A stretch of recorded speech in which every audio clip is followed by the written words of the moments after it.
J'ai lissé la robe rouge une fois de plus, vérifiant mon reflet dans le miroir de la salle d'eau. Le tissu serrait mes courbes d'une manière que ma tenue de travail conservatrice habituelle ne le faisait jamais. Pendant 2 ans, j'avais gardé ma tête baissée, vêtu de tons neutres, et maintenu une distance professionnelle parfaite. Ce soir était censé être différent. Ce soir était à propos de moi.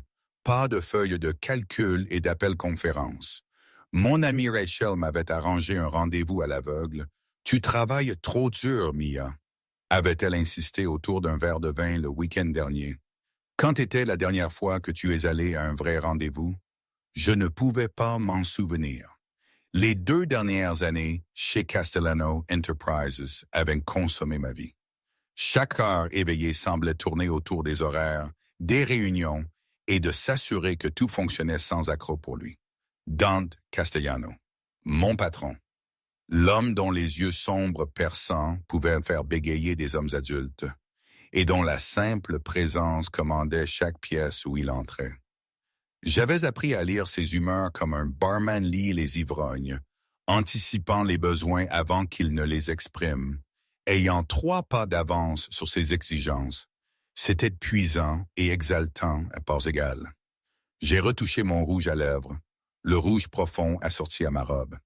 La femme qui me regardait en retour avait l'air différente, confiante, désirable.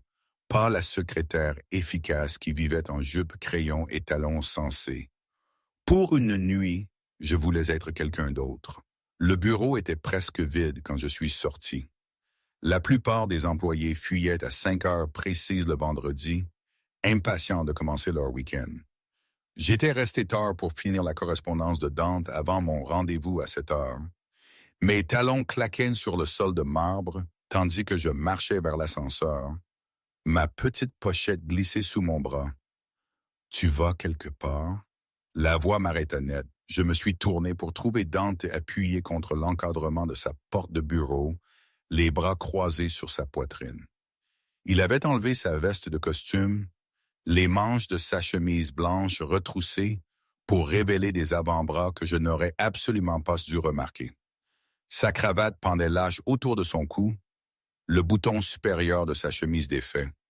Il avait l'air dangereux et beau de cette manière qui me faisait faire des choses à l'estomac que je refusais de reconnaître. « Chez moi », ai-je répondu, gardant ma voix stable. « Il est plus de 6 heures. » Son regard voyagea lentement le long de mon corps, observant chaque pouce de la robe rouge. L'air entre nous se sentit soudainement épais, chargé de quelque chose que je ne pouvais nommer. Quand ses yeux ont finalement rencontré les miens à nouveau, il y avait une chaleur en eux qui a fait accélérer mon pouls. Dans cette robe, sa voix était basse, presque un grognement. Il se détacha de l'encadrement de la porte et marcha vers moi avec la grâce prédatrice qui faisait que les gens s'écartaient instinctivement quand il passait.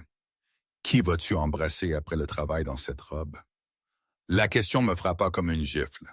La chaleur inonda mes joues. Partie embarras, partie indignation. Qui pensait-il être? Mon patron, oui. Mais mon gardien, jamais. Ce ne sont pas vos affaires, Monsieur Castellano. J'ai levé mon menton, rencontrant son regard même si mon cœur battait la chamade contre mes côtes. 2 ans à lire ses humeurs me disaient que je marchais sur un terrain dangereux, mais quelque chose d'imprudent s'était emparé de moi. Peut-être était-ce la robe, peut-être était-ce 2 ans de frustration refoulée. Pas mes affaires, il s'arrêta à quelques centimètres de moi, assez près pour que je puisse sentir son eau de Cologne. Ce parfum cher qui me faisait toujours penser à des pièces sombres et à des secrets plus sombres. Tu travailles pour moi, Mia. Tout ce qui te concerne est mon affaire. Pendant les heures de bureau, ai-je riposté, me surprenant par ma hardiesse. Ce que je fais sur mon temps libre, qui je vois, qui je... J'ai marqué une pause, laissant le mot tacite flotter entre nous. Cela n'a rien à voir avec vous. Quelque chose de dangereux a jailli dans ses yeux. Sa mâchoire s'est contractée et j'ai vu le muscle sauter là. Pendant un instant, j'ai pensé que j'étais allé trop loin. Dante Castellano n'était pas un homme habitué à la défiance. Il donnait des ordres et ils étaient suivis. Simple comme ça. Tu joues un jeu dangereux, murmura-t-il, sa voix tombant encore plus bas. Il tendit la main, ses doigts effleurant à peine la bretelle de ma robe. Le toucher m'envoya de l'électricité. Cette robe, cette défiance. As-tu la moindre idée de ce que tu me fais? Mon souffle se coupa. Nous n'avions jamais franchi cette ligne auparavant. Bien sûr, il y avait eu des moments, des regards persistants, des touches accidentelles qui ne semblaient rien d'accidentel, des nuits tardives au bureau où l'air était trop épais pour respirer. Mais nous ne l'avions jamais reconnu, jamais parlé de la tension qui crépitait entre nous comme un fil sous tension. Je vais à un rendez-vous, ai-je murmuré, bien que mon corps me trahisse, oscillant légèrement vers lui, avec quelqu'un qui me remarque réellement comme une femme, pas juste une secrétaire qui classe des papiers et répond au téléphone. Sa main passa de la bretelle de ma robe à mon menton, inclinant mon visage vers le sien. « Tu penses que je ne te remarque pas? » Les mots étaient rudes, presque en colère. « Je remarque chaque putain de chose à propos de toi, Maya. La façon dont tu te mords la lèvre quand tu te concentres. Comment tu tapes ton stylo contre ton bloc-notes pendant les appels conférences. Que tu prends ton café avec 2 sucres, mais fais semblant de le boire noir pour paraître plus professionnel. Je ne pouvais plus respirer, ne pouvais plus penser. Tout ce que je pouvais faire était de le fixer dans ses yeux sombres qui semblaient me voir à travers toutes les défenses que j'avais soigneusement construites. Vous remarquez mon café? C'était une chose stupide à dire, mais mon cerveau avait court-circuité quelque part entre ses doigts sur mon menton et l'honnêteté brute de sa voix. Je remarque tout de toi. Son pouce traça ma lèvre inférieure et je sentis se toucher partout. Et je remarque quand d'autres hommes te regardent, quand ils pensent à ce à quoi tu ressemblerais sans ton armure professionnelle. Et je déteste ça. Dante, son nom sonnait interdit sur mes lèvres, trop intime pour une employée s'adressant à son patron. Qui est-il? La question était une exigence. Cet homme que tu vas rencontrer, cet homme qui pense avoir le droit de te voir comme ça, un ami d'un ami, je ne connais même pas son nom. La confession s'échappa avant que je ne puisse l'arrêter. Rachel l'a arrangé. Elle a dit que j'avais besoin de sortir davantage. Annule-le. Non. Le mot flotta entre nous, un gant jeté. Ses yeux se sont rétrécis et j'ai vu l'orage se former derrière eux. Dante Castellano n'était pas un homme qui entendait souvent non. Probablement jamais. Tu me dis non? Sa voix était de la soie sur de l'acier. Oui. Mon cœur battait si vite que je pensais qu'il allait éclater de ma poitrine. Je vous dis non. Vous n'avez pas le droit de contrôler ma vie personnelle. Vous n'avez pas le droit de décider qui je vois ou ce que je porte ou... Il m'a embrassé. Un instant, nous étions face à face, 2 forces têtues entrant en collision. L'instant d'après, sa bouche était sur la mienne, chaude et exigeante et absolument possessive. Sa main glissa de mon menton à l'arrière de mon cou, me maintenant en place tandis qu'il m'embrassait, comme s'il se noyait et que j'étais l'air. J'aurais dû le repousser, j'aurais dû me souvenir de toutes les règles concernant les limites professionnelles et le harcèlement au travail. J'aurais dû penser aux conséquences. Au lieu de cela, je l'ai embrassé en retour avec 2 ans de frustration et de désir refoulé que j'avais enterré si profondément que j'avais presque réussi à me convaincre qu'il n'existait pas. Ma pochette tomba au sol avec un bruit doux. Mes mains trouvèrent le chemin de sa chemise, se serrant dans le tissu alors que je le tirais plus près.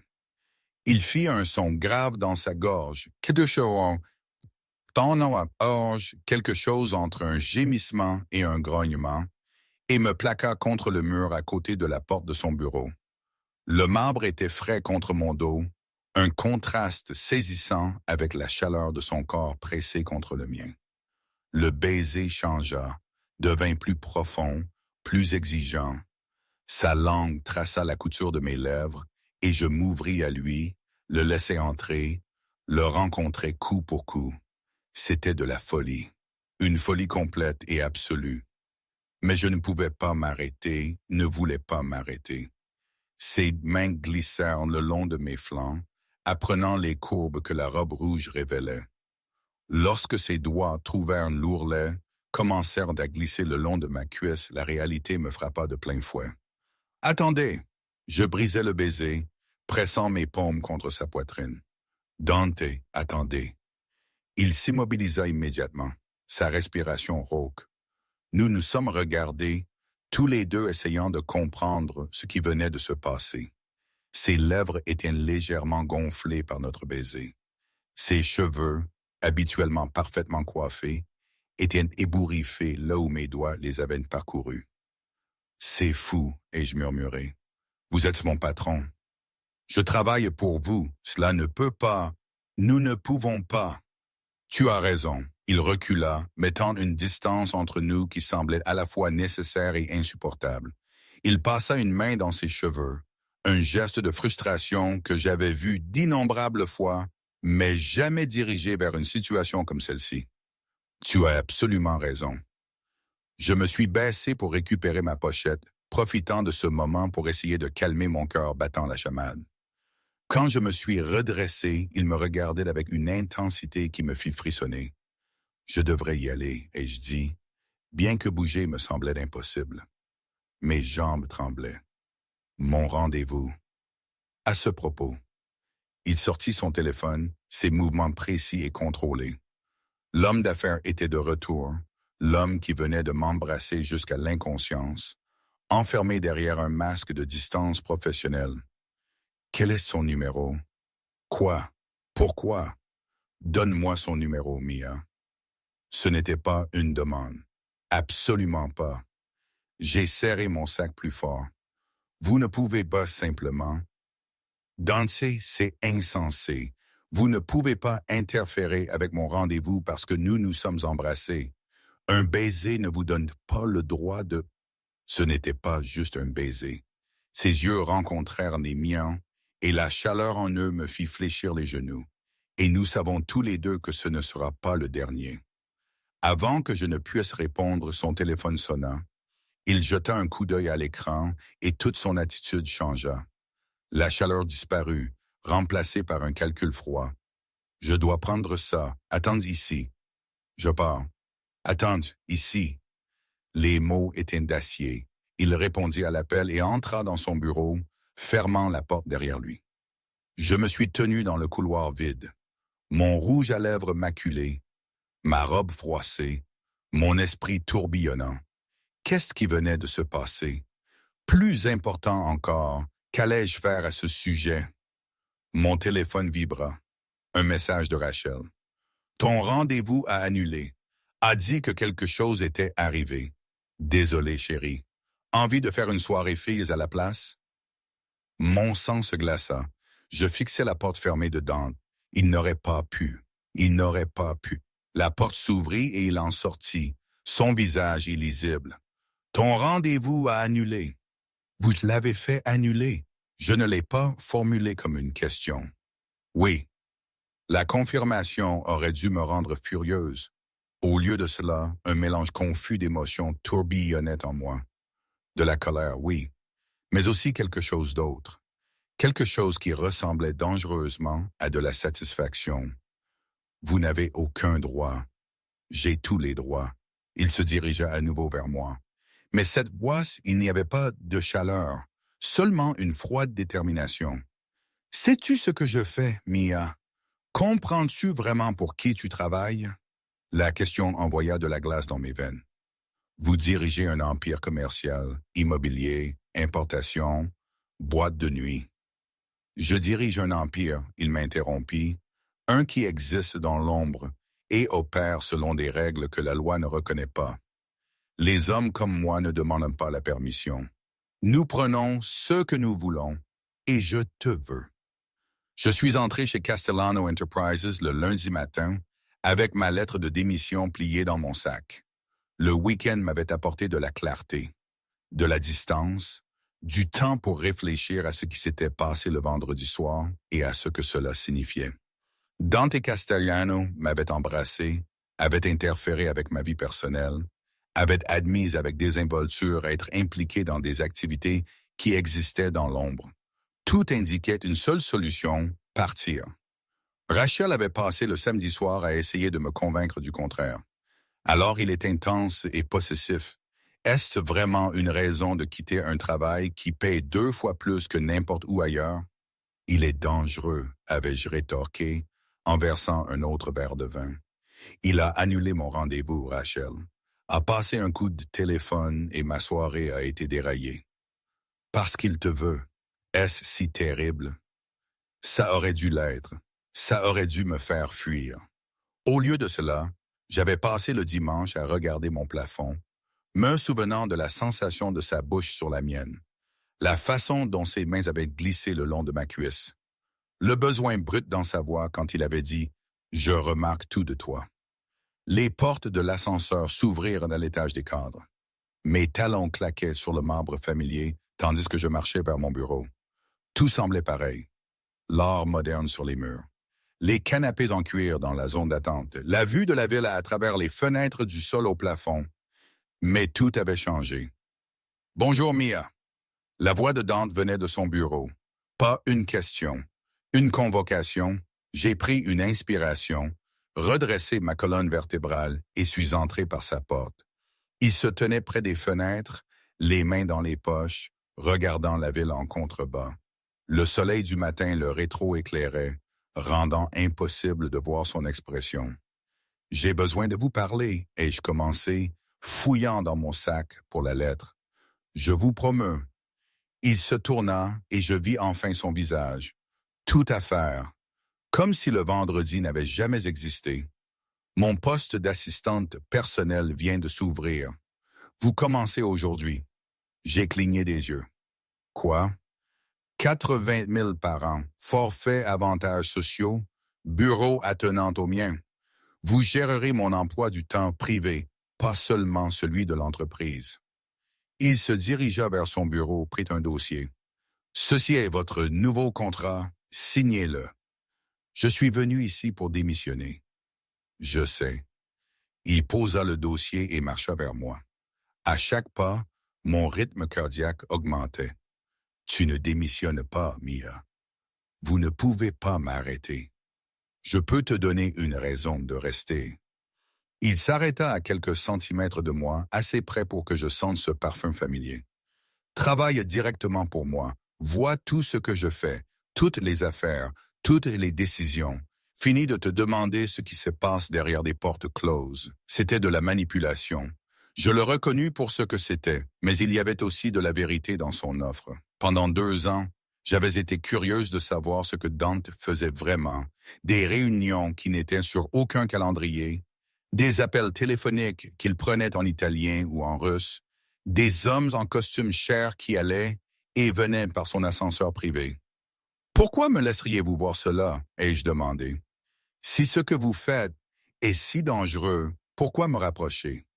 Sa main se leva, ses doigts effleurant à peine ma joue, « Parce que je préférerais t'avoir là où je peux te protéger que là où je ne peux pas. » Me protéger de quoi? De personnes qui pourraient t'utiliser pour m'atteindre. Sa mâchoire se contracta. Vendredi soir, quand j'ai annulé ton rendez-vous, j'ai demandé à mes gens de le surveiller. L'ami d'un ami que Rachel t'a arrangé, il travaille pour la famille Moretti. Le nom ne me disait rien. Alors les Moretti sont mes concurrents en affaires et dans d'autres domaines. Ton rendez-vous n'était pas une coïncidence, Mia. C'était de la reconnaissance. Il voulait quelqu'un près de moi, et tu étais la cible. La glace inonda mes veines. Ce n'est pas possible. Ce n'est pas seulement possible, c'est certain. Il sortit son téléphone, me montra une photo. Un homme que je ne reconnaissais pas. C'est l'homme que tu étais censé rencontrer. Vincent Moretti, neveu du chef de famille. Ils essaient d'infiltrer mon organisation depuis des mois. Je fixais la photo, essayant de comprendre. Comment ont-ils su pour moi? Parce que je fais toujours attention à garder ma vie personnelle privée, ce qui rend les gens proches de moi intéressants pour mes ennemis. Son pouce traça ma pommette. Comprends-tu maintenant? Pourquoi j'ai agi comme je l'ai fait? Pourquoi j'ai besoin de toi là où je peux te voir? C'était insensé. Je reculais, ayant besoin d'espace pour réfléchir. Vous me dites que je suis en danger parce que je travaille pour vous? Tu étais en danger dès l'instant où tu es devenu indispensable pour moi. La confession était calme, mais pesait lourd. Et tu es devenu cela il y a environ 1 an, peut-être plus. Il y a 1 an, ai-je repensé. C'était à peu près à l'époque où il avait commencé à me garder plus souvent. Quand il avait commencé à me demander mon avis sur des choses qui n'avaient rien à voir avec les horaires. Quand la dynamique entre nous avait changé, passant de patron et secrétaire à quelque chose que je ne pouvais pas tout à fait nommer. Je ne peux pas accepter ça, ai-je dit, désignant le contrat. Rien de tout cela. C'est trop compliqué. Tu as raison. Il se dirigea vers son bureau, prit un autre dossier. C'est pourquoi je te confie aussi une sécurité. Sécurité? Marco sera ton chauffeur. Il te conduira au travail et te ramènera, t'escortera à toutes les réunions extérieures. Il me tendit le nouveau dossier. Ceci répertorie les protocoles. Où tu peux aller, ce que tu dois faire si tu te sens en danger. J'ai ouvert le dossier, parcourant des pages d'instructions détaillées. Des protocoles pour tout, des déjeuners de travail aux activités du week-end. Cela ressemblait à un manuel pour un prisonnier. C'est une cage. C'est une protection. C'est la même chose. Ma voix s'éleva malgré ma tentative de contrôle. Vous me dites que je ne peux pas démissionner? Je dois accepter cette promotion? Et maintenant, je ne peux même pas aller à l'épicerie sans garde du corps? Pas sans Marco, non. Sa voix resta calme, ce qui ne fit qu'augmenter ma colère. Mia, je sais que c'est beaucoup. Je sais que ce n'est pas ce pourquoi tu as signé lorsque tu as pris un emploi de ma secrétaire. Mais vendredi soir, les choses ont changé. Pas seulement entre nous, mais stratégiquement. Les Moretti savent que j'ai contrecarré leur plan. Ils savent que tu es importante pour moi. Cela fait de toi une cible. Parce que vous m'avez embrassé. Parce que je te regardais depuis 2 ans comme un homme affamé regarde la nourriture. L'honnêteté brute de sa voix arrêta ma protestation. Parce que chaque homme dans ce bâtiment sait qu'il vaut mieux ne pas te regarder 2 fois. Parce que j'ai remué ciel et terre pour te garder dans mon orbite. Et les Moretti l'ont vu, ont compris ce que cela signifiait avant même toi. Ma main trembla, je posai le dossier avant de le laisser tomber. Qu'est-ce que cela signifiait? Pour vous, je veux dire, vendredi soir, c'était juste? Je cherchais le bon mot. Possession, égo, vous ne vouliez pas que je sorte avec quelqu'un d'autre, alors vous l'avez arrêté. Il contourna le bureau, comblant la distance que j'avais essayé de maintenir. Cela signifiait que j'en ai fini de faire semblant de ne pas te vouloir, fini de te regarder partir chaque soir et d'imaginer où tu vas, avec qui tu es. Ses mains trouvèrent ma taille, ferme et sûre. Je te veux, Mia, pas seulement physiquement. Je te veux à mes côtés, dans ma vie, de toutes les manières qui comptent, comme votre assistante personnelle. J'ai essayé de paraître sceptique, mais ma voix m'a trahi par son souffle. Comme la mienne. Il me tira plus près. Quel que soit le titre qui te met à l'aise, mais ne te trompe pas sur ce que c'est, sur ce que j'offre. Et qu'offrez-vous exactement? J'avais besoin de l'entendre le dire. Besoin des mots, pas seulement des implications. Tout. Son front toucha le mien. Ma protection, mes ressources, mon monde, aussi dangereux soit-il. Et en retour, vous voulez que je sois à vous. J'ai terminé la pensée, exclusivement, complètement.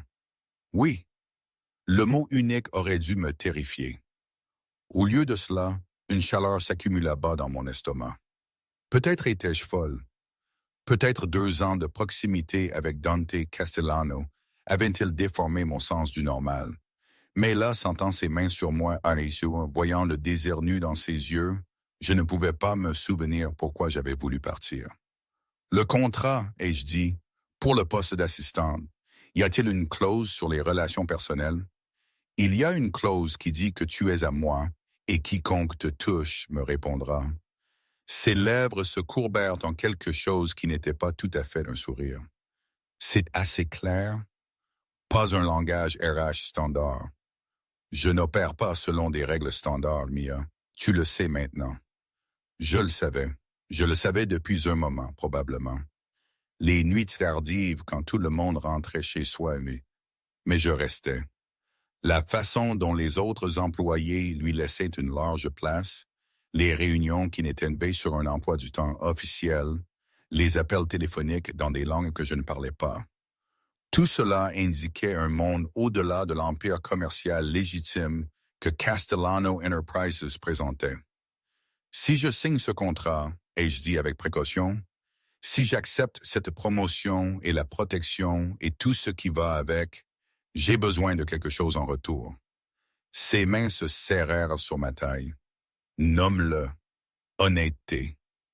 J'ai maintenu son regard. Honnêteté complète sur ce que vous faites, sur le danger, sur ce que être à vous signifie vraiment. Plus d'ombre, plus de questions. Il étudia mon visage un long moment. Je pouvais le voir pousser les options, calculer les risques. C'était Dante Castellano, l'homme d'affaires, le stratège, l'homme qui avait bâti un empire grâce à une planification minutieuse et une exécution impitoyable. D'accord, dit-il finalement, honnêteté complète, mais comprends, Mia, qu'une fois que tu connaîtras certaines choses, tu ne pourras pas les désapprendre. Une fois que tu feras partie de mon monde, vraiment partie de celui-ci, il n'y aura pas de retour à celle que tu étais avant. Je comprends. Vraiment, il me relâcha, remettant de la distance entre nous. Parce que je ne parle pas d'apprendre que je détourne de l'argent ou que je corromps des fonctionnaires. Je parle du genre de vérité qui changera la façon dont tu dors la nuit, qui te fera remettre en question toutes les morales que tu as jamais eues. Dites-le-moi quand même. Il marcha vers les fenêtres, les mains derrière le dos. Pendant un long moment, il resta silencieux. Puis, ma famille est dans ce pays depuis 3 générations. Nous avons bâti notre fortune sur le dos d'immigrants désespérés qui avaient besoin de protection, de travail, de quelqu'un pour se tenir entre eux et les pouvoirs établis qui voulaient les maintenir à terre. Je me suis rapproché pour me tenir à ses côtés, tous les deux regardant la ville en contrebas. Ça n'a pas l'air terrible. Ça ne l'était pas. Pas au début. Mon grand-père voulait sincèrement l'aider. Mais l'aide nécessite de l'argent et des ressources, et l'acquisition de celles-ci nécessitait des actions qui existaient en dehors de la loi. Il me jeta un coup d'œil. Comprends-tu ce que je dis? Votre famille était impliquée dans le crime organisé, dans la fourniture de services dont les gens avaient besoin, mais auxquels ils ne pouvaient pas accéder par des voies légitimes. Sa voix ne contenait aucune excuse. Protection, travail, justice quand le système les laissait tomber. Oui, nous avons facturé ces services. Oui, nous avons traité nos ennemis de manière qui n'impliquait pas de tribunaux. Mais nous avons aussi construit des hôpitaux, financé des écoles, maintenu la sécurité des quartiers que la police avait abandonnés. Le crime justifié reste un crime. Oui. Il se tourna pour me faire face complètement. Et je ne ferai pas semblant du contraire. Pas avec toi. Les importations que je supervise, certaines sont légales. Beaucoup ne le sont pas. Les boîtes de nuit, des façades pour blanchir de l'argent, l'immobilier acheté avec des fonds qui ne résisteraient jamais à l'examen du fisc. Il marqua une pause. Je suis exactement ce que tu suspectes que je suis, Mia. Un criminel. Un homme qui opère en dehors de la loi quand cela convient à ses desseins. Un homme avec du sang sur les mains. La confession aurait dû me faire fuir. Au lieu de cela, je me suis retrouvé à demander « Combien de sang ?» Assez pour que j'ai arrêté de compter. Pas d'émotion, juste un fait. Je ne tue pas pour le plaisir. Je ne blesse pas l'innocence. Mais quand quelqu'un menace ma famille, mon organisation, mes gens, J'élimine la menace. Définitivement. Les Moretti, j'ai fait le lien. Sont-ils une menace? Ils essaient de s'introduire sur mon territoire depuis 5 ans. Jusqu'à présent, j'ai réussi à les tenir à distance grâce à des partenariats stratégiques et à une pression soigneusement appliquée. Mais ils deviennent plus audacieux, plus désespérés. Sa mâchoire se contracta. C'est pourquoi j'ai besoin de te protéger. Pourquoi j'ai besoin de toi près de moi. Parce qu'ils m'utiliseront contre vous. Parce qu'ils vous feront du mal pour me faire du mal. Et je ne le permettrai pas. Je me suis retourné vers la fenêtre, traitant tout ce qu'il m'avait dit. Mes mains étaient étonnamment stables, ma respiration calme. J'aurais dû être horrifié, terrifié. Au lieu de cela, j'ai ressenti autre chose, de la clarté, comme si des pièces d'un puzzle que j'assemblais depuis 2 ans s'étaient enfin mises en place. Le contrat, ai-je dit, je le signerai à une condition. Laquelle? Vous m'enseignez, je lui fis face de nouveau, tout. Comment fonctionne votre monde, les règles, les acteurs, les dangers. Si je dois faire partie de cela, je dois le comprendre pleinement. Non seulement savoir que vous êtes dangereux, mais comprendre comment et pourquoi. Quelque chose comme du respect vacilla dans ses yeux. La plupart des gens veulent moins de connaissances, pas plus. Je ne suis pas la plupart des gens. Non, il réduisit la distance entre nous, sa main couvrant mon visage. Tu ne l'es absolument pas. 6 mois changèrent tout. J'ai signé le contrat de Dante ce lundi matin, juste là dans son bureau, ses yeux sombres observant chaque coup de ma plume. Dès le mardi, j'avais mon propre bureau attenant au sien, relié par une porte qui restait ouverte plus souvent que fermée. Dès le mercredi, Marco me conduisait au travail dans une berline noire aux vitres blindées et aux fenêtres teintées assez sombres pour me cacher du monde extérieur. À la fin de ce premier mois, j'avais assisté à ma première réunion qui n'avait rien à voir avec les affaires légitimes. Cela s'est passé dans une arrière-salle d'une des boîtes de nuit de Dante. La musique du rez-de-chaussée vibrait à travers les murs, un battement de basse constant que je sentais dans ma poitrine. Je me tenais derrière Dante, le regardant négocier avec 3 hommes dont je n'ai jamais appris les noms. La conversation était en italien, rapide et animée, mais j'avais commencé à apprendre la langue. J'en comprenais assez pour savoir qu'ils discutaient de territoire, d'expédition, d'argent. Quand un homme a tendu la main vers quelque chose sous sa veste, 3 des gardes de Dante sont apparus d'ombre dont je n'avais pas soupçonné l'existence. Des armes sont apparues. La température dans la pièce a chuté de 20 degrés. Dante n'a jamais bougé, juste assis là, les doigts en ogive, regardant, attendant. L'homme a lentement retiré sa main, vide, a dit quelque chose que je n'ai pas saisi. Dante a répondu, et quoi qu'il ait dit, cela a fait pâlir les 3 visiteurs. Ils se sont levés, ont hoché la tête, sont partis en hâte qui frôlait la panique. « Qu'est-ce que vous leur avez dit ?» ai-je demandé quand nous étions seuls. Que leur patron avait 24 heures pour accepter mes conditions ou j'offrirais la même chose à sa veuve. Dante se leva, ajustant ses poignets de chemise. « Viens, nous avons fini ici. » Je veux dire, j'aurais dû être horrifié. Au lieu de cela, je me suis retrouvé à analyser l'échange, la dynamique du pouvoir. Comment Dante avait contrôlé la pièce sans élever la voix. Comment ces hommes étaient apparus exactement quand il le fallait, avaient disparu tout aussi rapidement. C'était comme regarder une danse chorégraphiée où tout le monde connaissait les pas sauf moi. « Je veux apprendre », ai-je dit, alors que Marco nous ramenait à mon appartement. Comment lire des situations comme ça? Comment me protéger? Dante jeta un coup d'œil surpris. La plupart des gens voudraient oublier ce qu'ils ont vu. Je ne suis pas la plupart des gens. J'empruntais sa phrase de ce lundi matin. Vous avez dit que j'avais besoin de protection. Je veux faire partie de ma propre protection, pas seulement quelqu'un que vous gardez. Quelque chose changea dans son expression. les mardis et jeudis soirs. Nous commençons l'entraînement d'autodéfense. Cela faisait 4 mois. Maintenant, je pouvais désarmer quelqu'un tenant d'un couteau. Savais où frapper pour causer un maximum de douleur avec un minimum d'effort. Pouvais lire le langage corporel et les niveaux de menace d'une manière qui était devenue une seconde nature. J'étais aussi devenu partie du monde de Dante de manière que je n'avais pas anticipée. Les vendredis soirs étaient pour les clubs sociaux où de vieux hommes jouaient aux cartes et discutaient d'affaires dans un langage codé. J'apprenais à lire les codes, à savoir quelles familles étaient alliées, quelles étaient rivales, quelles faisaient semblant d'être l'une, tout en complotant pour devenir l'autre.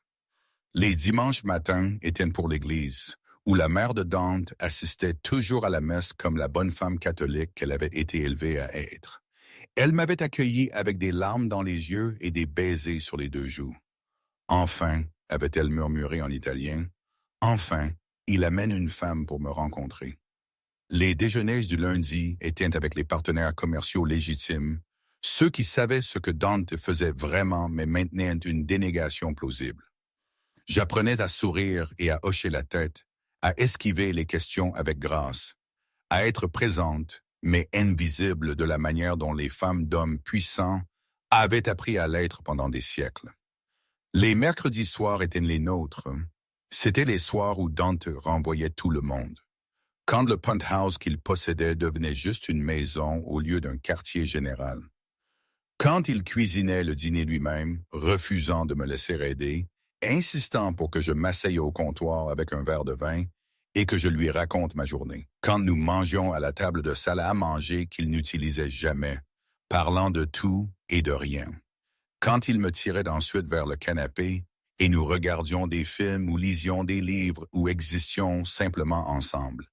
C'étaient des nuits où il m'embrassait lentement et profondément, ses mains apprenant chaque centimètre de moi à travers mes vêtements, mais ne poussant jamais pour plus. Quand je m'endormais contre sa poitrine et me réveillais dans son lit, toujours entièrement vêtu, avec ses bras enroulés autour de moi et la lumière du matin filtrant par les fenêtres. Pourquoi n'avons-nous pas, avais-je demandé une fois, traçant des motifs sur sa poitrine. Qu'il a fait 3 mois. La plupart des hommes auraient « Je ne suis pas la plupart des hommes ». Ses doigts s'étaient entrelacés dans mes cheveux. Et quand je t'aurai, Mia, quand je te ferai enfin mienne de toutes les manières, ce ne sera pas parce que les hormones ont pris le dessus sur nous. Ce sera parce que tu m'auras choisi. Complètement. En pleine connaissance de qui et de ce que je suis. Je sais déjà qui vous êtes. Tu connais la surface. Il avait embrassé mon front. Tu n'as pas encore vu les profondeurs. J'avais vu davantage de ces profondeurs ce soir. Nous étions dans l'un des entrepôts de Dante, le genre légitime qui stockait des importations légales. Du moins, c'est ce que disaient les papiers. En réalité, la moitié des conteneurs contenaient des marchandises qui ne verraient jamais de déclaration en douane. Dante avait voulu que je comprenne toute l'étendue de son opération, comment l'argent circulait, comment les produits étaient passés en contrebande, comment un empire fonctionnait quand il existait dans les espaces entre légal et illégal. Marco nous avait conduits dans la berline blindée. Nous étions entrés par une porte latérale qui nécessitait 3 contrôles de sécurité différents. À l'intérieur, l'entrepôt était exactement ce à quoi je m'attendais. Sols en béton, étagères métalliques, conteneurs empilés, hommes armés essayant de paraître décontractés, l'odeur d'huile de machine et de carton.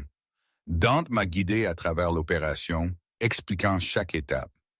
Les camions qui arrivaient à des heures impaires, les papiers qui correspondaient à un ensemble de manifestes, tout en cachant un autre, le réseau de distribution qui assurait que les produits atteignaient leur destination sans avis officiel.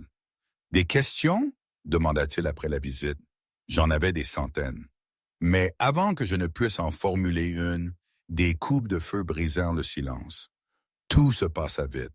Marco apparut de nulle part, me poussant derrière un pilier en béton. Dante avait une arme à la main. Quand l'avait-il tiré? rétorquant le feu vers l'entrée de l'entrepôt. Des hommes criaient en italien et en anglais. Plus de coups de feu. L'odeur de poudre à canon forte dans mon nez. Restez à terre, ordonna Marco, sa propre arme sortie. Ne bougez pas. Je me suis pressé contre le pilier, me faisant petite.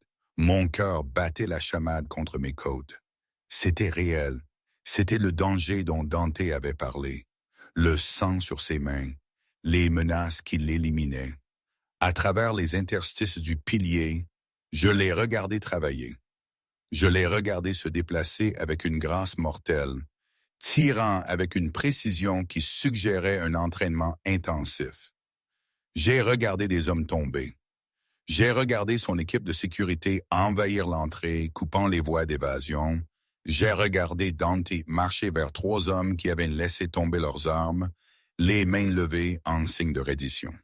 Il a dit quelque chose que je n'ai pas pu entendre au-dessus du sifflement dans mes oreilles. Puis il a tiré sur l'un d'eux, à bout portant, sans hésitation. Les 2 autres se sont mis à parler vite, suppliant. Dante a écouté, l'expression froide. Puis il a fait un geste à ses hommes qui ont traîné les survivants. L'un de son équipe s'est approché avec une tablette, lui a montré quelque chose. La mâchoire de Dante s'est contractée. Il a regardé vers l'endroit où j'étais caché. C'est sûr, dit Marco, mais maintenant de me lever. Mes jambes tremblaient, mais tenaient. Viens. Dante me rejoignit à mi-chemin, rangeant son arme. Ses mains allèrent à mon visage, me vérifiant. Es-tu blessé? Non. Ma voix me semblait lointaine. Je vais bien. Tu trembles.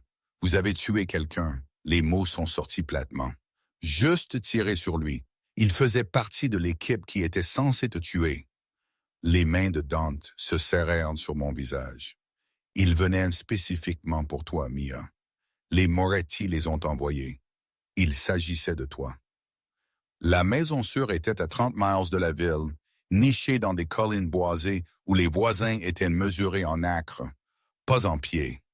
Dante nous y a conduits lui-même dans un SUV anonyme, Marco suivant dans un second véhicule avec 3 autres gardes. Personne ne parla pendant le trajet. Le silence était lourd de questions non posées et de mots non dits. Je continuais de le voir. L'homme qui tombait, le sang, le visage de Dante, froid et sans émotion alors qu'il appuyait sur la gâchette. Il avait tué quelqu'un juste devant moi, l'avait tué pour me protéger. La maison sûre était magnifique. Une structure moderne de bois et de verre qui semblait pousser organiquement de la forêt environnante. À l'intérieur, c'était tout plan ouvert et minimalisme coûteux, un endroit conçu pour se cacher qui, d'une manière ou d'une autre, ressemblait à un foyer. Tu resteras ici, dit Dante, posant mon sac de nuit. Marco l'avait préparé dans mon appartement pendant que nous conduisions sur le comptoir de cuisine en marbre. Des gardes à tous les périmètres. Personne ne s'approche sans que je le sache. Pendant combien de temps? Jusqu'à ce que nous résolvions la situation Moretti. Il se dirigea vers les fenêtres, vérifiant les lignes de vue et les sorties d'une manière qui était devenue automatique. Quelques jours, peut-être une semaine. Je me suis effondré sur le canapé en cuir, l'épuisement m'envahissant. Il était presque minuit. Des heures s'étaient écoulées depuis l'attaque. Des heures passées par Dante au téléphone, donnant des ordres en italien rapide. Des heures de conduite dans l'obscurité. Des heures de traitement de ce que j'avais vu. Parle-moi. Dante s'assit à côté de moi, prenant soin de garder une distance entre nous. Tu es silencieuse depuis l'entrepôt. Vous avez tué un homme, je le répétais, comme si répéter les mots les rendrait réels. Juste tirer sur lui. Oui, parce qu'il était là pour me tuer. C'était une partie de ça. Il se tourna pour me faire face. L'autre partie était d'envoyer un message. Les Moretti doivent comprendre que te toucher signifie la mort. Pas de négociation, pas de discussion, la mort. Donc vous l'avez exécuté, devant moi. J'ai éliminé une menace. Sa voix resta calme, factuelle. Et oui, Je l'ai fait devant toi parce que tu avais besoin de voir la réalité de mon monde. Pas ses marges, pas la version aseptisée, la vérité brutale et laide. Je rencontrais ses yeux. Essayez-vous de me faire fuir? J'essaie de te donner un choix éclairé. Il prit ma main entre de nos doigts. Ces 6 mois, tu as appris le côté affaires, les opérations légitimes mélangées à l'illégal. Tu as vu des négociations et des litiges territoriaux. Mais ce soir était différent. Ce soir, c'était de la violence, immédiate et finale. Et je dois savoir si tu peux vivre avec ça, si tu peux être avec un homme qui fait ça, qui tue des gens, qui protège ce qui est à moi par tous les moyens nécessaires. Il me corrigea, y compris tuer. Oui. J'ai regardé nos mains jointes. Les siennes étaient plus grandes, cicatrisées le long des jointures par des bagarres dont je n'avais jamais posé de questions. Les miennes étaient lisses, sans marque, mais elles s'emboîtaient parfaitement. Je devrais être horrifié, ai-je admis. Je devrais fuir. Je devrais être... ou appeler la police, ou quelque chose. Mais je ne le suis pas. Qu'est-ce que tu es? J'essaie de comprendre. Je levai les yeux vers lui. Vous avez dit qu'il était là pour me tuer. Comment le savez-vous? Parce qu'avant de le tuer, j'ai demandé. Il a confirmé que les Moretti avaient engagé son équipe. Lui a montré ta photo. Promis 50 000 pour ta mort. La mâchoire de Dante se contracta. Il voulait te prendre. Utiliser ta mort pour déclencher une guerre et ils ont choisi la mauvaise femme à cibler. Parce que je suis à vous. Parce que tu es à moi. Il acquiesça. Et je protège ce qui est à moi. La possessivité aurait dû être étouffante. Au lieu de cela, elle me semblait être une sécurité. Comme si j'avais passé toute ma vie à attendre que quelqu'un me revendique avec cette certitude farouche. Quand j'ai signé ce contrat, dis-je lentement, quand j'ai accepté d'être votre assistante personnelle, saviez-vous que cela en arriverait là, que nous finirions ici? Je savais que les Moretti étaient une menace. Je savais que t'amener plus profondément dans mon monde ferait de toi une cible. Il marqua une pause. Mais je savais aussi que je ne pouvais pas te laisser partir, que je ne pouvais pas te regarder sortir de ma vie. Alors j'ai choisi de te protéger à la place. Ce n'est pas vraiment un choix. Vous m'avez enlevé l'option de partir. Oui. Pas d'excuse, juste une reconnaissance. Je l'ai fait et je le referai parce que l'alternative était de te perdre et ce n'est pas quelque chose que je suis prêt à accepter. J'aurais dû être en colère. J'aurais dû me sentir manipulé, mais 6 mois à regarder Dante opérer m'avaient appris quelque chose d'important. Il ne prenait pas de décision à la légère. Chaque mouvement était calculé. Chaque action servait un but. S'il m'avait amené dans son monde, m'avait fait son assistante personnelle, m'avait gardé près de lui, c'était parce que c'était le seul moyen d'assurer ma sécurité. L'homme de ce soir, ai-je dit, celui que vous avez tué, si vous l'aviez laissé vivre, que se serait-il passé? Il aurait essayé à nouveau ou aurait dit aux Moretti à quel point il s'était approché, leur aurait donné des informations pour planifier une meilleure attaque. Le pouce de Dante traçait des motifs sur ma paume. C'était un homme mort dès l'instant où il a accepté le contrat sur toi. J'ai juste accéléré le calendrier. C'est froid. C'est la réalité dans mon monde. Il me tira plus près jusqu'à ce que je sois blotti contre son flanc. Je sais que tu as grandi en croyant au système de justice et au procès et à l'innocent jusqu'à preuve du contraire. Mais ces choses n'existent pas là où j'opère. Il n'y a que fort et faible, rapide et mort, protecteur et vulnérable. Et lequel êtes-vous? Tous les 3, selon la situation. Son bras autour de mes épaules se resserra. Mais avec toi, Mia...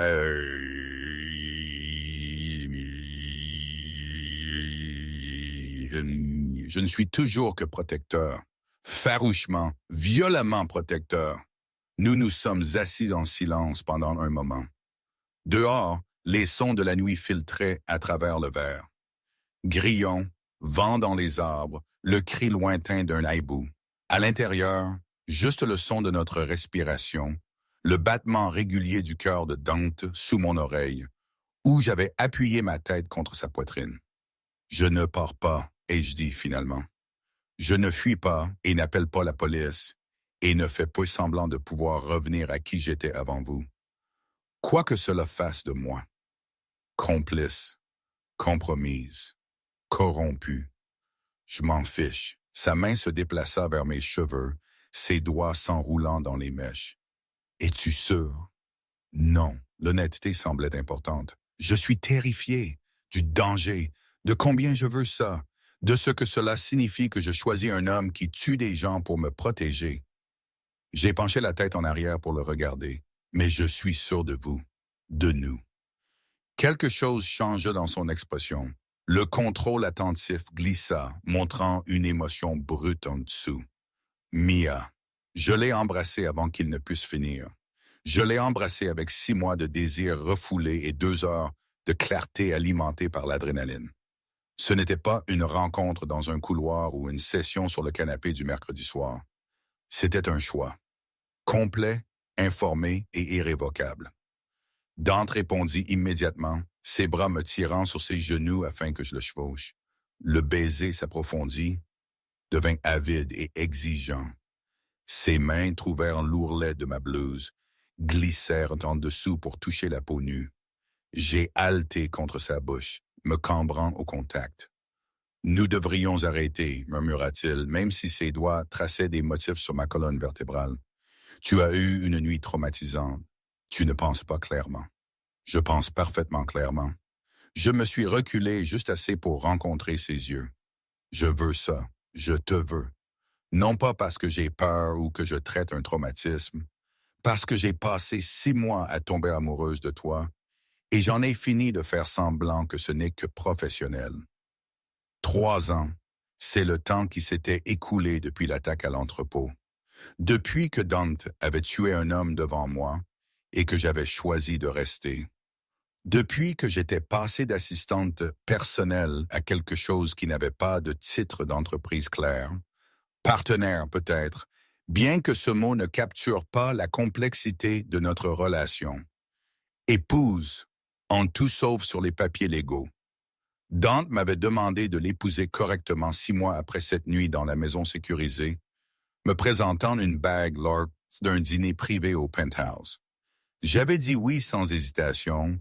Nous nous étions mariés lors d'une petite cérémonie à laquelle avait assisté sa mère, ma poignée d'amis proches et plusieurs dizaines d'hommes dont j'avais appris les noms au fil des ans.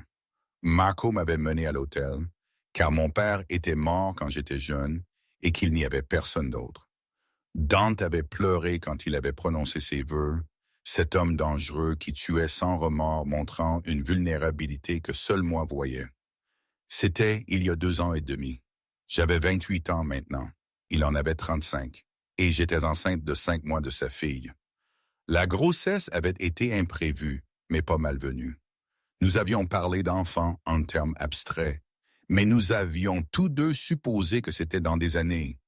Puis j'avais manqué mes règles, fait un test, fixé le résultat positif pendant 10 minutes avant de le dire à Dante. Sa réaction avait été immédiate et intense. Joie mêlée de peur, mêlée de quelque chose qui ressemblait à de la possessivité multipliée par 1000. Je te mets des gardes 24 heures sur 24, 7 jours sur 7, avait-il annoncé. Et tu ne quitteras pas le penthouse avant la naissance du bébé. Absolument pas. J'avais appris à repousser ces instincts surprotecteurs. J'accepterais une sécurité supplémentaire. Mais je ne passerai pas 4 mois de plus enfermé. Notre fille mérite une mère qui ne perd pas la tête à cause de l'isolement. Nous avions fait des compromis. J'avais des gardes, mais aussi la liberté de me déplacer dans des paramètres soigneusement définis.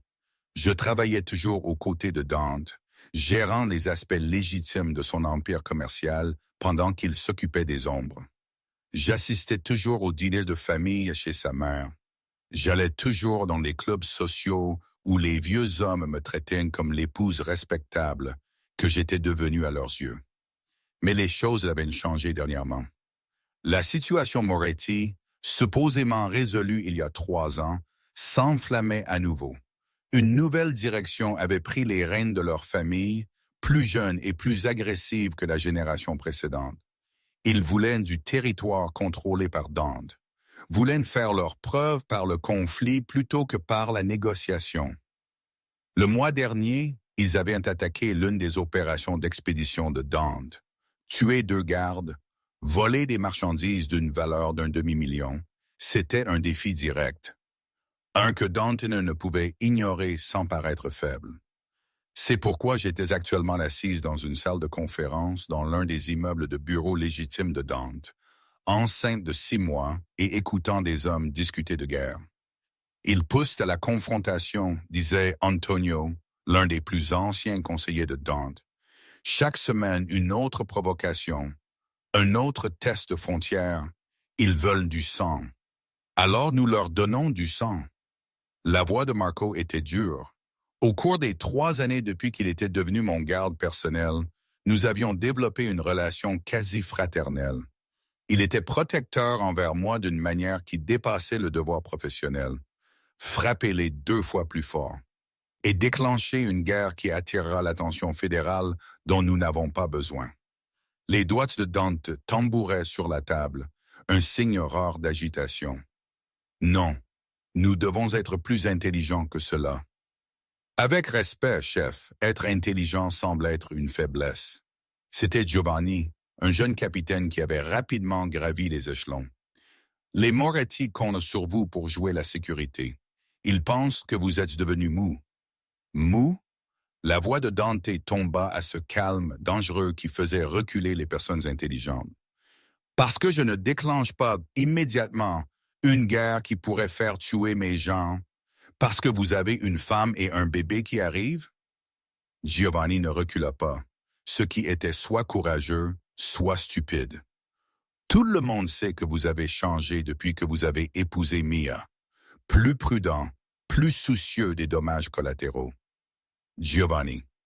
L'avertissement de Marco vint trop tard. Dante se leva, se déplaçant autour de la table, avec une grâce de prédateur. Vous pensez que je suis devenu mou? Vous pensez que je me soucie plus de ma femme que de mon organisation? Il s'arrêta devant Giovanni qui, à son crédit, ne broncha pas. Que les choses soient en clair. Mia n'est pas ma faiblesse. Elle est ma motivation. Chaque décision que je prends, chaque action que j'entreprends est calculée pour la protéger, elle et l'enfant qu'elle porte, ce qui signifie que je suis plus dangereux maintenant que je ne l'ai jamais été, parce que j'ai quelque chose qui vaut la peine de brûler le monde entier pour le protéger. La température dans la pièce avait chuté. Tout le monde connaissait ce ton, savait ce que cela signifiait quand Dante avait ce calme silencieux et mortel dans sa voix. « Je m'excuse, chef. » Giovanni réussit. J'ai parlé sans réfléchir. « Oui, vous l'avez fait. » Dante ne bougea pas. « Et si jamais vous suggérez à nouveau que ma femme me rend faible, nous aurons une conversation très différente, une qui n'aura pas lieu devant d'autres. » Compris, compris. Dante retourna à sa place à côté de moi, sa main trouvant la mienne sous la table. Pour tous les autres, il avait l'air composé, mais je sentais la tension dans sa poigne. Je sentais à quel point il avait été proche de la violence. La situation Moretti a besoin d'une résolution, ai-je dit, brisant le silence. Tous les regards se tournèrent vers moi. Même après 3 ans, certains des hommes de Dante n'étaient toujours pas habitués à ce que je parle lors des réunions stratégiques. Mais Marco a raison, une frappe immédiate dégénérera en guerre. Et Giovanni a raison, paraître faible invite à plus d'agression. Alors, que suggérez-vous? Demanda Antonio, une curiosité sincère dans sa voix. Il avait été l'un des premiers à me traiter comme une égale plutôt que simplement comme l'épouse du patron. La précision plutôt que la force. J'ai sorti la tablette sur laquelle je prenais des notes. Les Moretti ont 3 opérations principales. Leur route de transport, leur façade de casino légitime et leur connexion politique. Ils ont attaqué nos transports. Nous répondons en sapant leur protection politique. Rendre coûteux pour les fonctionnaires de rester achetés par eux. Comment? Marco se pencha en avant. Preuve de corruption divulguée aux médias. Tuyau anonyme au bureau du FBI. Pression sur leurs entreprises légitimes par un examen réglementaire. J'ai jeté un coup d'œil à Dante, qui me regardait avec quelque chose comme de la fierté dans les yeux. Nous n'avons pas besoin de tuer qui que ce soit pour rendre leurs opérations intenables. Nous avons juste besoin de retirer leur protection et laisser le système juridique faire le travail. Le pouce de Dante traça des motifs sur ma paume. Le problème avec cette approche est le calendrier. Construire des dossiers prend des mois. Les Moretti n'attendront pas si longtemps avant d'escalader. Alors nous leur donnons une raison d'attendre. J'ai ouvert un autre fichier sur ma tablette. Nous leur offrons un accord. Une trêve temporaire pendant que nous négocions les divisions territoriales par des médiateurs neutres. Pendant cette trêve, nous travaillons les angles légaux. Au moment où les négociations sont censées échouer, leur infrastructure est suffisamment compromise pour qu'ils ne puissent pas se permettre la guerre. Silence. Puis Antonio rit, le son surpris et approbateur. Elle pense comme l'un des nôtres maintenant. Elle l'a toujours été, dit Dante doucement. Elle avait juste besoin de temps pour apprendre la langue. Les contractions commencèrent pendant le dîner du dimanche chez la mère de Dante. Nous étions assis autour de sa table à manger, celle qui était dans sa famille depuis 3 générations, mangeant des pâtes qu'elle avait passé tout l'après-midi à préparer. La main de Dante était sur ma cuisse sous la table, un contact occasionnel qui était devenu une habitude. Nous étions heureux, en sécurité, dans l'œil du cyclone qui s'était formé avec les Moretti. Puis la douleur me transperça l'abdomen. J'ai haleté, ma fourchette claquant contre mon assiette. Dante était à côté de moi immédiatement, sa main se déplaçant vers mon ventre. « Mia, qu'est-ce qui ne va pas? » Je pense à... Une autre contraction coupa mes mots. Le bébé, elle arrive. Le chaos éclata. La mère de Dante commença à prier en italien, se signant à plusieurs reprises. Marco était au téléphone, appelant l'hôpital. Dante me souleva dans ses bras, me portant à la voiture malgré ma protestation que je pouvais marcher. « Elle a 3 semaines d'avance, dit-il, et je pouvais entendre la peur sous son contrôle. 3 semaines, Mia. Les bébés viennent quand ils sont prêts. » J'ai essayé de paraître calme, même si une autre contraction me fit serrer sa chemise. Tout va bien se passer. Ça n'allait pas bien. L'accouchement fut long et compliqué. Notre fille que nous avions décidé de nommer Isabella était en siège. Les médecins parlaient de césarienne et de complications. Dante refusa de me quitter, tenant ma main à travers chaque contraction, chaque décision, chaque moment de terreur, quand il disait que le rythme cardiaque du bébé chutait. 23 heures après la première contraction, Isabella Rose Castellano entra dans le monde en hurlant. 7 livres, 2 onces de fureur parfaite et saine. Ils la posèrent sur ma poitrine et je sentis tout changer. Chaque priorité, chaque peur, chaque définition de l'amour que j'avais jamais connue. Elle était magnifique. Des cheveux foncés comme son père. Des yeux qui seraient probablement noisettes comme les miens. 10 doigts parfaits et 10 orteils parfaits. Un miracle. Dante pleura. Cet homme dangereux qui avait tué des gens sans remords, qui dirigeait un empire criminel, qui était craint par la moitié de la ville. Il se tenait à côté du lit d'hôpital, des larmes coulant sur son visage, regardant sa fille comme si elle était la seule chose au monde qui comptait. « Elle est parfaite, » murmura-t-il. « Mia, elle est absolument parfaite. » Elle l'est. Je pleurais aussi, épuisé et ravi et submergé. Nous l'avons faite, toi et moi. Il se pencha, m'embrassa le front, puis celui d'Isabella. Je vous aime toutes les deux plus que je ne peux l'exprimer, plus que je ne savais être capable d'aimer quoi que ce soit. Nous avons eu 3 heures de paix. 3 heures, tous les 3 dans cette chambre d'hôpital, apprenant notre fille, apprenant comment elle faisait de petits soupirs quand elle dormait, comment elle avait un tempérament quand elle avait faim, comment elle s'adaptait parfaitement dans les bras de son père. Puis Marco apparut dans l'embrasure de la porte, son expression grave. « Chef, un mot, mais la façon dont il le dit me glaça le sang. » Dante me tendit Isabella avec précaution, embrassa son front une fois de plus, puis sortit dans le couloir. Je pouvais les voir à travers la fenêtre, pouvais lire le langage corporel de Marco, même si je ne pouvais pas entendre les mots. Quelque chose de grave, quelque chose qui exigeait une action immédiate. Quand Dante revint, son visage était un masque. Les Moretti ont frappé 3 de nos opérations pendant que nous étions ici. Ils savaient pour le bébé, savaient que je serais distrait. Combien de dégâts? 2 hommes morts, 4 blessés, des expéditions détruites. Ses mains se serrèrent en poing. Et ils ont envoyé un message. La prochaine fois, ils viendront pour toi et Isabella. La glace me traversa. Ils ont menacé notre fille. Ils ont menacé ce que j'aime le plus. Dante se déplaça vers la fenêtre, regardant la ville en contrebas, ce qui signifie que cela se termine. Maintenant, ce soir. Dante, vous ne pouvez pas. Je peux et je le ferai. Il se retourna, et pour la première fois en 3 ans, je vis l'homme de l'entrepôt, celui qui avait tué sans hésitation. Ils ont pris ça personnellement. Ils ont impliqué notre enfant. Il n'y a pas de négociation après ça, pas de médiation, pas de manœuvre légale intelligente, juste l'élimination. Qu'allez-vous faire?